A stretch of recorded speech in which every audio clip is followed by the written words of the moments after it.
नमो तस्सा भगवतो सम्मा संबुद्धो विद्याचरण संपन्नो सुगतो लोकविदु अनुत्तरो पुरुष धम्म सारथी सत्तादेव मनोस्थानं बुद्धो भगवाति। धम्म बंधु, जब हम हमारे रोज़मर्रा के जीवन में सुबह उठते हैं और नियमित रूप से अगर वंदना करते हैं, पंचशील त्रिशरण लेते हैं, तो सबसे पहले हम तथागत के प्रति अपनी कृतज्ञता व्यक्त करने के लिए नमो तस् भगवतो अर्हतो सम्मा संबुद्धस्स, इस प्रकार से हम 3 बार नमन करते हैं सम्यक संबुद्ध को। इसके बावजूद कोई भी जब धार्मिक कार्य हम शुरू करते हैं तो पहले 3 बार तथागत को इस तरह से नमन करते हैं। फिर पंचशील और दूसरे अन्य गाथाओं लेने के बाद अपन त्रिरत्न की गाथाओं का प्रारंभ करते हैं। तो सबसे पहले बुद्ध वंदना लेते हैं। इति पिसो भगवा अरहं सम्मा संबुद्धो विद्याचरण संपन्नो सुगतो अनुत्तरो पुरीश धम्म सारथी सत्तादेव मनुष्यानं बुद्धो भगवाति।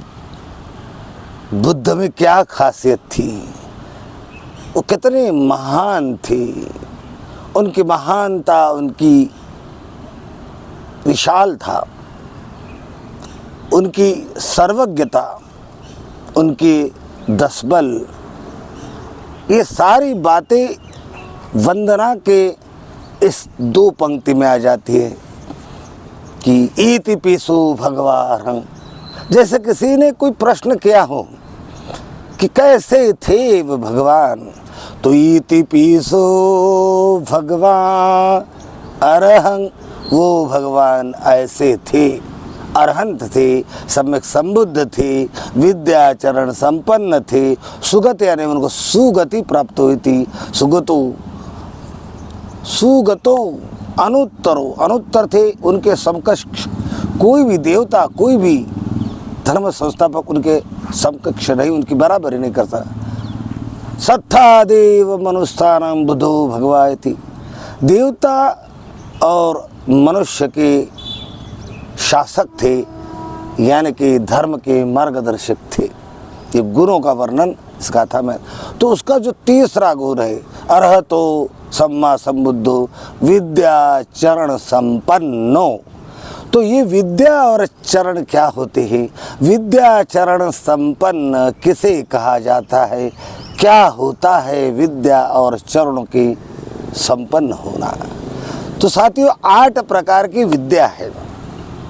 सबसे पहले आती है विपश्यना विद्या, विविध रिद्धि ज्ञान विद्या, विविध मनोमय रिद्धि ज्ञान विद्या, परचित्त ज्ञान विद्या, परचित्त ज्ञान विद्या, पूर्व जाति स्मरण ज्ञान विद्या और आश्रव क्षय ज्ञान विद्या। ये 8 प्रकार की विद्या होती है। इन 8 प्रकार की विद्याओं में परिपक्व होना होता है, इन्हें प्राप्त करना होता है, इसे 8 प्रकार की विद्या कहते हैं।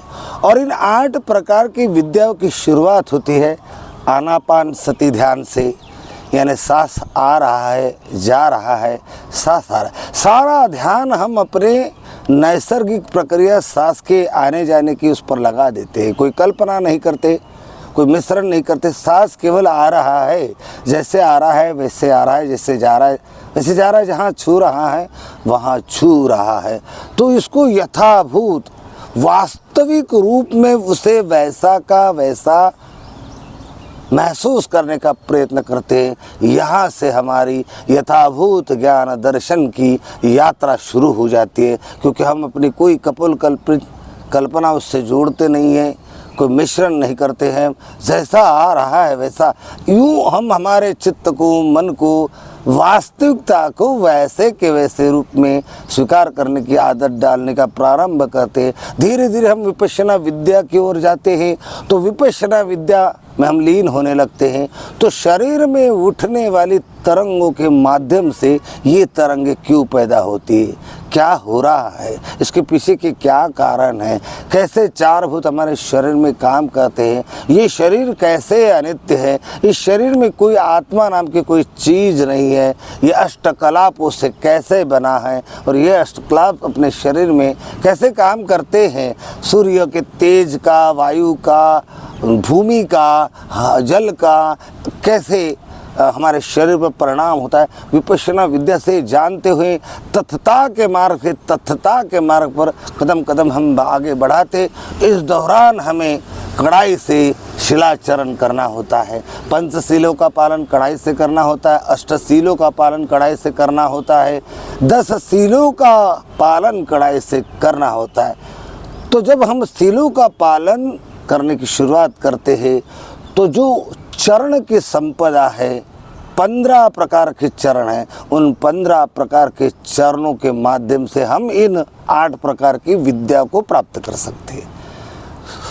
तो 15 प्रकार के चरण हैं, जिसे कदम कदम स्टेप बाय स्टेप उन चरणों को पार करते हुए साधक आगे बढ़ता है।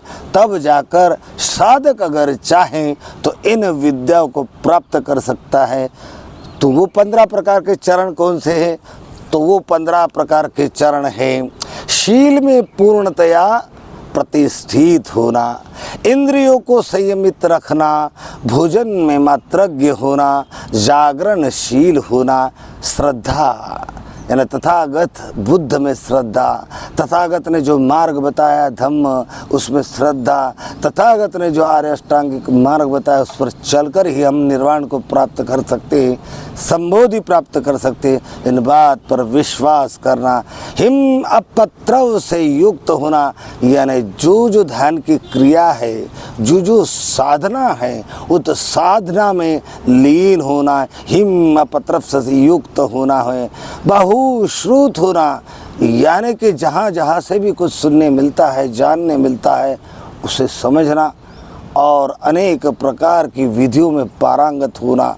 वीर्यवान होना यानी जो काम हमने हाथ में लिया है, हर हाल में जो साधना है उसे साध के रहना है।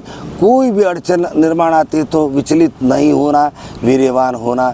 स्मृतिवान होना, सतत सम्यक स्मृति को जागृत रखना। स्मृतिवान होना कि मेरे द्वारा कोई सील ना भंग हो जाए, किसी भी सील का उल्लंघन मुझसे ना हो, और ध्यान भी मेरा परिपक्व हो, मेरी साधना में तीव्र। स्मृतिवान होना।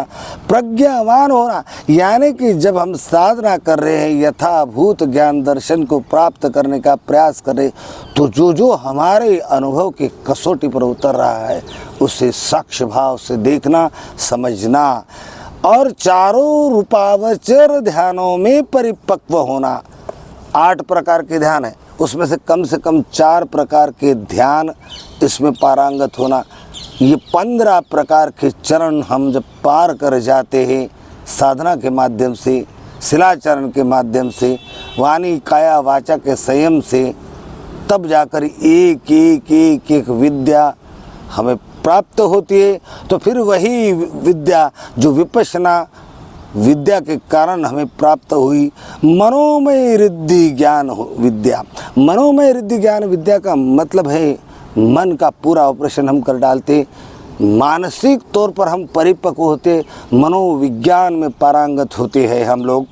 विविध रिद्धि ज्ञान विद्या, अनेक प्रकार की रिद्धियाँ है जिसे प्राप्त करने के सामर्थ्यवान हम बनते हैं। दिव्य स्रोत ज्ञान विद्या, दिव्य स्रोत, जहाँ से दिव्य ज्ञान हमें मिलता है, ऐसे स्रोत हमारे सामने खुलकर आ जाते, चारों तरफ से हमें विद्या ही विद्या प्राप्त होने लगती, ज्ञान हमारा ज्ञान बढ़ने लगता है, हमारी प्रज्ञा परिपुष्ट होने लगती है। पर चित्त ज्ञान विद्या, दूसरों के चित्त में क्या हलचल हो रही है, दूसरा हमारे बारे में क्या सोच रहा है, किसी और के बारे में क्या सोच रहा है, या दूसरों के मन में क्या चल रहा है, उसे जान लेना। पर चित्त ज्ञान विद्या पूर्व जाति स्मरण ज्ञान विद्या, यानी हम इसके पहले कहाँ थे, क्या थे, किस योनि में थे, वहाँ क्या कर रहे थे, उसके पहले की योनि में क्या थे, उसके पहले के ऐसे कई जन्मों में हमने कितने जन्म इस काया ने धारण किए, किस किस काया में रहकर हम गुजरे हैं, इसे कहते हैं पूर्व जाति स्मरण ज्ञान विद्या, ये प्राप्त होती है।